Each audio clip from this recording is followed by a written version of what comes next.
Hello friends, Mel Jeffcoat here, and I'm going to be talking about Ramon Llull again. I'm trying out some new technology here. Okay, this is figure T. First thing you'll notice is that it is a circle, just like figure A was, but it's a lot more complicated. Now you do have the same alphabet around the outside, B through K, no J, and that's the same as figure A, but the words underneath it, actually, the words underneath it are not are not the names of the letters like they are in figure A. So ignore this bit of the circle for now. These three triangles on the inside are where the names for the letters come in. So you will also notice that the letters are not in alphabetical order around the outside. That's because they are in order according to the triangle. So the first triangle is BCD.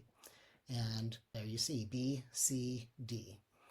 And that is difference, concordance, and contrariety. Continuing on, the second triangle, EFG, beginning, middle, end. And then the third triangle, HIK, is majority, equality, and minority. Two of these triangles are about comparing relationships between two different things. That's the first triangle and the last triangle. You look at the difference between two things. You look at the concordance between two things. Concordance just means how things are similar, how they are the same. And you can look at the contrariety between two things. Now, contrariety is a special case. Difference can be things that have absolutely nothing in common.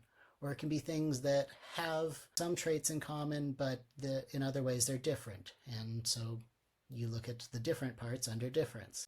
So difference doesn't have to be connected at all. It can be, but it doesn't have to be. Contrariety is always connected. The two subjects are always connected, but they are opposed to each other. In contrariety, it says that it's opposition due to differing ends. So if one of the subjects wins, gets its way, then the other one cannot. They're mutually exclusive. So that's just a brief overview of that first triangle, difference, concordance, contrariety. And then the third triangle, majority, equality, minority, again is looking at the relationship between two things. If you're looking at two subjects, are they equal, or is one greater than the other in some way? And the in some way is where a lot of the nuance comes from. But we'll get into that later.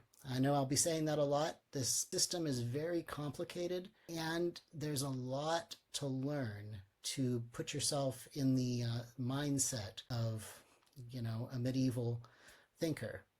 Even his contemporaries thought his system was very complicated. We don't have the advantage of the same sort of education system and the same shared values and worldviews. So we have to learn all of that in addition to learning the complicated system. So it's a big, complicated knot of ideas for us, and pretty much you just got to pick a strand and go with it and keep picking new strands as you run into new ideas. I haven't found a good starting place where you can just take it step by step. It's really a recursive sort of system process where you get as far as you can and then you circle back to something else and get as far as you can with that one. So that's what we're going to do in these videos. We're going to take it step by step. But let's take a look at that second triangle, which I skipped earlier. Beginning, middle, and end. That one is the odd one out in that it's actually not about relationships, because you don't have to have two things to analyze the beginning of something. You just analyze the beginning of that thing.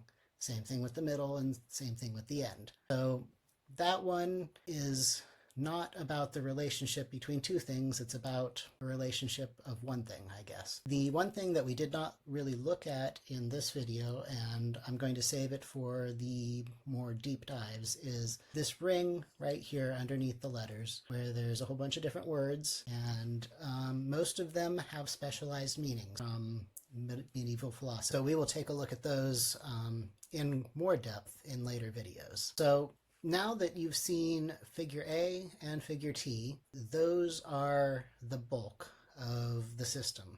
There are also more alphabets. Those same letters B through K are used over and over again in different subjects. So there's actually multiple of those that need to be memorized. Now, this is confusing as a beginner, but what it gives you is flexibility, and it's a sort of shorthand, because when Lowell writes down, you want to analyze the combination of BD or BDK, you can substitute the B from figure A, you can look at the D from figure A, you could look at the K from figure A, or you could look at the B, D, K of figure T, or any combination. And there's, I believe, 8 other sets of these letters for different reasons, different subjects. It's a vast number of things that you can think about with just a few letters. Well, if you have taken the trouble to memorize and understand what each of the letters means, which is where the rub lies. So that's it for today. Tomorrow we'll look at something else. So thanks for watching, and until next time, keep exploring.